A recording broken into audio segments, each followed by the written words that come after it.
Here's a shocking case, Esther, or at least it is to me. Dr.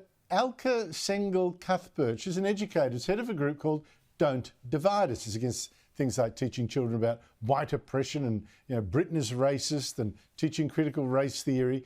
And she's now been banned from speaking at an education conference because the white organisers said 7 other speakers said they would not feel safe to appear alongside a representative of Don't Divide Us. The organiser said, I strongly believe that people should be prepared to subject their ideas to scrutiny and challenge. However, psychological safety is a precursor to free and open debate. And once the matter was brought to our attention, safety considerations need to be our primary focus.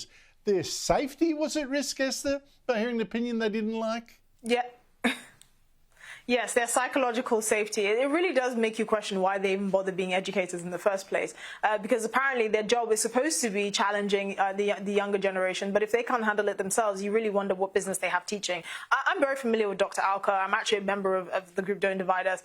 And Dr. Alka is a very experienced, very intelligent woman. She has many years in the educational field and she has a lot to offer. And to think that because she, ironically being the only person of color on this panel, would actually offend these people that are there presumably to act in the interest of future generations that are in our education system is completely preposterous.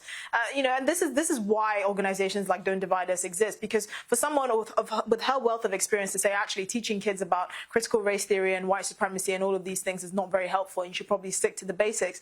To have someone like that ostracized from an event is completely ridiculous.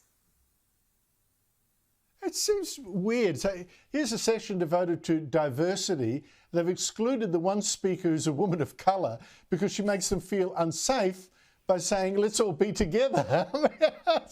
Seriously, is that where Britain is now? You really couldn't make it up. But it's clear that these people are not really acting in the interests of the students that they claim to be acting in the interests of.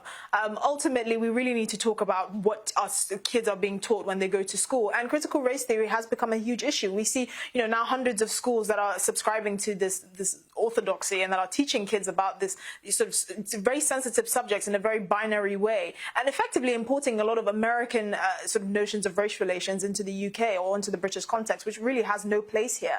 So obviously voices like Dr. Alka are very valuable, and it's a shame that the organisers of this event couldn't see that because they were more worried about the attendees' psychological safety, whatever that means. Oh, seriously, that excuse flies now in Britain, does it? To be disagreed with means you're unsafe. Psychologically unsafe, yes. The reality is these people are not suited for any sort of critical discussion or debate. But for some reason, they actually end up going to these conferences positing as some sort of authority source on these issues for reasons that are clearly unknown to the rest of the general public. But it also highlights a huge issue in our education system more broadly and the powers that be that make these decisions on behalf of students. Esther, I don't know. This is just nuts. I mean, Socrates would have never survived in Britain now because he made a habit of disagreeing with people. Esther Krakue, thank you so much indeed for your time.